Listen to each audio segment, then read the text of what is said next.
Everyone, you can take a seat, make yourselves comfortable.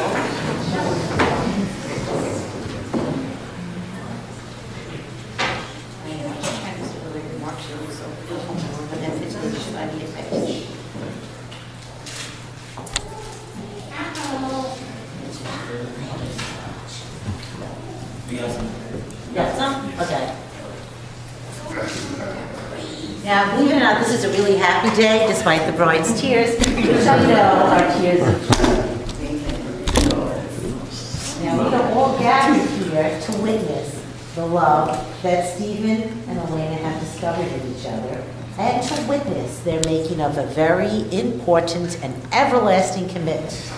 A commitment that is not entered into lightly, but rather reverently and discreetly. A commitment that is entered into with the understanding that you both are going to do everything within your power to fulfill the vows and promises that you're about to make to each other today before your family and friends for the rest of your days. Now, while there were 2 witnesses who signed the marriage license, technically everyone here is a witness to their marital vows, and therefore everyone here has a role in their future going forward. And that role is to make sure that they never break their marital vows. So if Stephen should call you up to complain about Elena, you have to say no. And if Elena should call you up to complain about Stephen, you have to hang up on her. Because getting married is easy, but staying married is tough. And I always tell people, marriage is like a roller coaster. There's those terrific highs, and then there's those low points. And it's during those low points that you have to remember your marital vows. You know, I was married a long time, but I'm a widow now. But my husband and I followed 3 rules, which I think if you 2 follow, you're going to find that the years will fly. That's one thing I can tell you. When you're happily married, the years fly by. I do a lot of ceremonies where a husband and wife are renewing vows after 50 years. Never this. After 50 years, the husband still refers to his wife as his bride. It happens every time. What does that mean? That means your courtship doesn't end today. Every day, you try to woo this woman. Same thing with you. Don't take him for granted. Okay? Be one of those couples that people aspire to duplicate. Be the different couple. To do that, it takes 3 things that my husband always did. And the first one is every day we reminded each other how much we loved each other. And in the world of cell phones, as long as you're not driving, it's very easy to do. Second rule is a little bit tougher. That's always respect each other. Don't end up being one of those couples, and we've all been there, when you had an argument and you say something hurtful, and years later you can quote the hurtful words, you're really not too much so. You don't really remember what started the argument. Don't fall into that trap. Because once you say something hurtful, you can never take it back. And you never know what hurtful word is going to be the word that destroys your relationship. Most important thing was compromise. One time my husband and I were arguing, and we had this couple staying with us from like Arkansas, and the husband was a hillbilly, and he said crazy stuff the entire time we were there. Like after dinner, he turned to me, and as a compliment, he'd say, "I'm as full as a dog tick." It's a dog tick, and you're as full as that? Is that what? But one night, he said something profound that became my husband and mine's mantra, and that was, he looked at both of us and he said, "Don't you know it's more important to be happy than it is to be right?" And it's really true. You can be right, but you're alone. You think of the people that you know alone, they're the righteous ones. "Oh, I'm always right, I'm always right." But to be happy in a marriage, it takes compromise. So every once in a while, someone gives in, because that happiness is far more important than living in orange. Okay? So never be too old to hold hands. Always remind each other how much you love each other.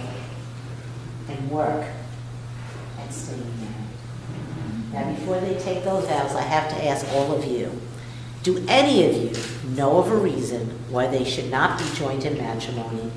Because now is your time to speak or forever hold your peace. Okay, so everybody's in for it.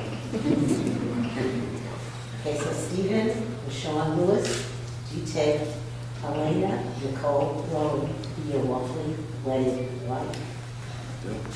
And do you promise you're always going to love her, honor her, cherish her, respect her, keep her in sickness and in health, and always be faithful to her for the rest of your days?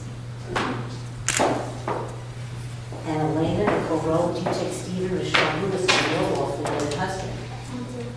And do you promise you're always going to love him, honor him, cherish him, respect him, keep him in sickness and in health, and always be faithful to him for the rest of your days? Now the rings. Young man, may I have you? Thank you. Now the reason why we exchange a wedding ring at a ceremony is because it's symbolic of eternal love. See how it doesn't have a beginning and it doesn't have an end. And so should it be with the love that you both have for each other. So you're going to go first as we place the ring on the finger. You can these words: with this ring, I be wed, and I promise to love you forever. Okay? And you're going to do the same with this ring. With this ring, I be wed, and I promise to love you forever. Except for the fact it's on the wrong hand. I was trying to be happy.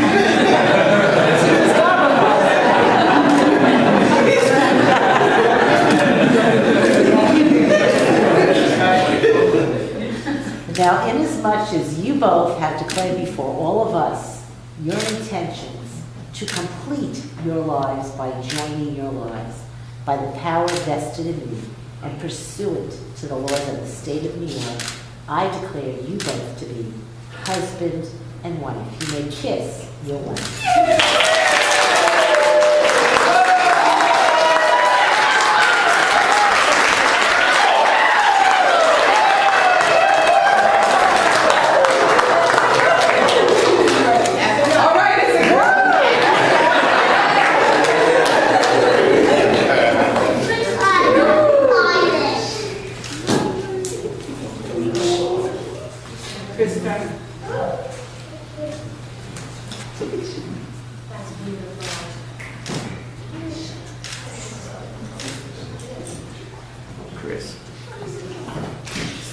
I also have a wedding arch inside if you guys want to pose for a couple pictures underneath the arch.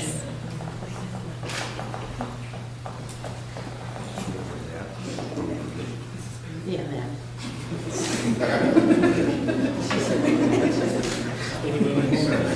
Just a good picture.